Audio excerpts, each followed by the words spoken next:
Your smartwatch talks a lot, but may not say much about your health. Constant data collection from wearables claims to improve medicine at large. Is the quantified self the next step for patients, or is it just a gimmick? Does healthcare improve when doctors access your live data on a whim? After today's episode, you'll learn to trust your wearables at the right time rather than all the time. Your well-being should be about thriving instead of surviving. It's about time to empower yourself and to navigate our healthcare system with ease. My name is Rishi and this is the show, Friendly Neighborhood Patient.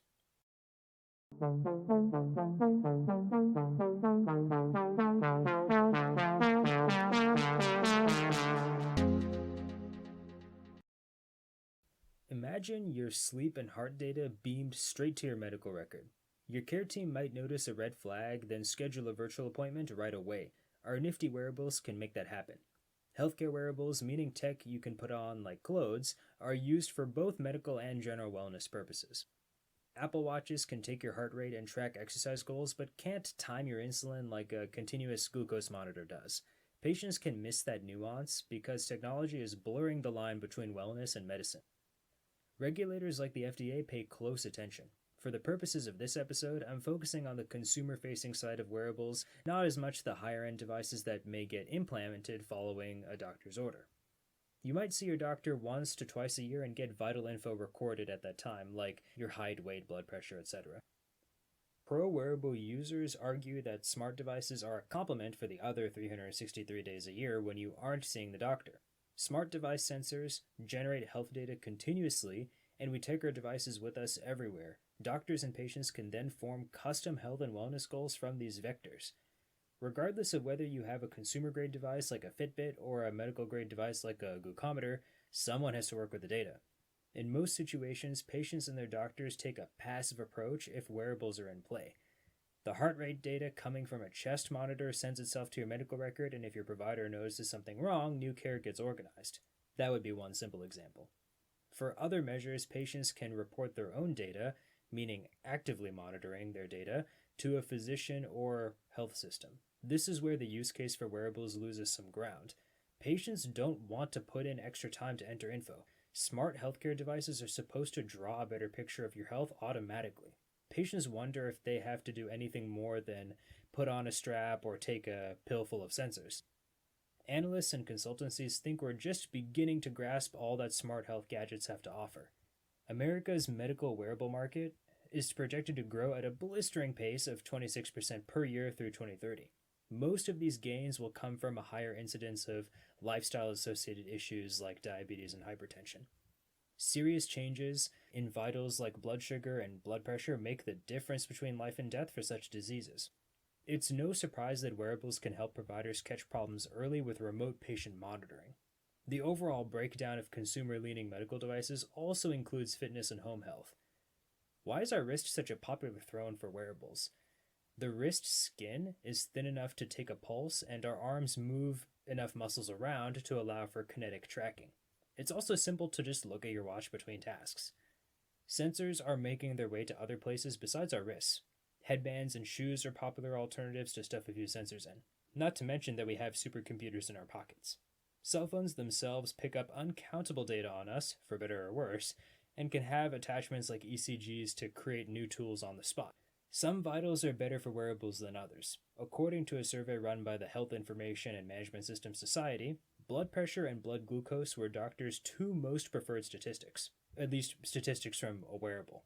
Though at least half of respondents had a positive review of wearables in medicine, they stated a few concerns that every patient should know.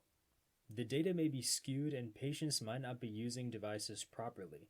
If patients have to enter data themselves for transmitting info to a doctor, that process can give way to potential technical errors. Some people could be wearing their watch upside down. The data could be right on, but the algorithms calling out red flags like high or low blood sugar, interrupted sleep, or what have you can turn faulty. Not to mention that companies or bad actors can get a hold of and resell your data. Your doctor might also feel that a bunch of circuits and data intrude on his or her expertise. More research is necessary for everyone to have better confidence in wearables. When visiting your doctor, there are a few questions worth discussing if you think wearables might help with your issue. Is a given product recommended by a physician you trust? Is that device approved by the FDA for some indication? Are there any replicated peer-reviewed studies demonstrating effectiveness? Even if a smart health device works, the decision-making aspect of the wearable matters. Can the doctor make a medical diagnosis and treatment plan based on any given reading? If so, you have a clinical wearable. Otherwise, your device is a consumer-focused wellness tool. All of that being said, don't let your wearables control you. It's easy to overreact to a blip, but reach out to your PCP if there are serious concerns. A wearables manufacturer has to spell out what the data tell and don't tell you. Check if a company openly admits vagueness or disclaimers for readouts. This could be something along the lines of the Apple Watch's quick statement that says Apple Watch never checks for heart attacks. Take note of any lengthy privacy policy regarding your collected data. In September 2021, the FTC noted that makers of health apps and connected devices have to tell you when there is a data breach. Even if an over-the-counter wearable gives directional advice without any medical leverage, how should we treat our healthcare data properly? The Journal of Nurse Practitioners argues that we're in the midst of a quantitative self kind of movement. In this way, patients feel empowered with data to participate further in their care while allowing providers access to the statistical drawing of patients' health. This sounds cool, but there are trade-offs we shouldn't be quick to forget. Wearables themselves don't create incentives to oversee one's health. In fact, it's easy to fall off the grid with following up on your health data if a long enough string of readings look normal. Those benefiting most from wearables, meaning rural and elderly patients, may not have tech savviness or access to necessary internet to best use such technology. Over-reliance on data and self-diagnosis can also be an issue. You still need a licensed professional to make sure everything you observe checks out. Here's another worrisome thought. Should the insurance and medical industries have greater access to your data, even if you save money or find better health from sharing that info? According to Deloitte's Connectivity and Mobile Trends Report Survey, 4 in 10 U.S. consumers using smartwatches or fitness trackers are very or somewhat concerned about their data privacy in relation to such device usage. The information consent issues stem from data moving to third-party companies. Insurers of all kinds can raise your premiums if your medical data suggest a propensity for certain issues. You might get unwanted ads or attention due to health stats implying that you're sedentary or have a chronic issue.